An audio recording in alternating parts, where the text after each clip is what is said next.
السلام علیکم۔ کراچی اور لاہور کے ڈرائیوروں کے لیے خطرے کی گھنٹی بج گئی۔ ٹریفک پولیس ان ایکشن، بڑے پیمانے پر کریک ڈاؤن شروع، جرمانوں میں بھی بڑا اضافہ۔ کیا آپ حالات حاضرہ سے آگاہی حاصل کرنا چاہتے ہیں؟ خبر کے پیچھے چھپے اصل حقائق جاننا چاہتے ہیں تو ابھی سبسکرائب کیجئے جلمل پاکستان کو اور ساتھ ہی گھنٹی کے نشان پر کلک کر دیں۔ آپ کو بتاتے چلیں کہ کراچی میں ٹریفک پولیس نے رانگ وے پر آنے والے ڈرائیوروں کے خلاف کارروائیاں شروع کر دی ہیں۔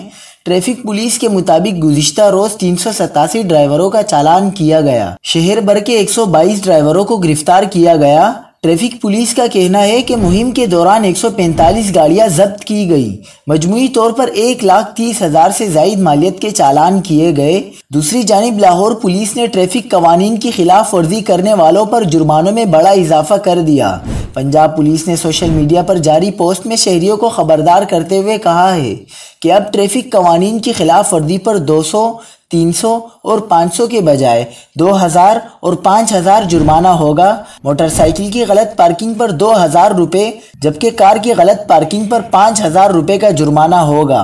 بغیر لائسنس موٹر سائیکل چلانے پر 2,000 روپے جبکہ موٹر کار چلانے پر 5,000 روپے کا جرمانہ ہوگا۔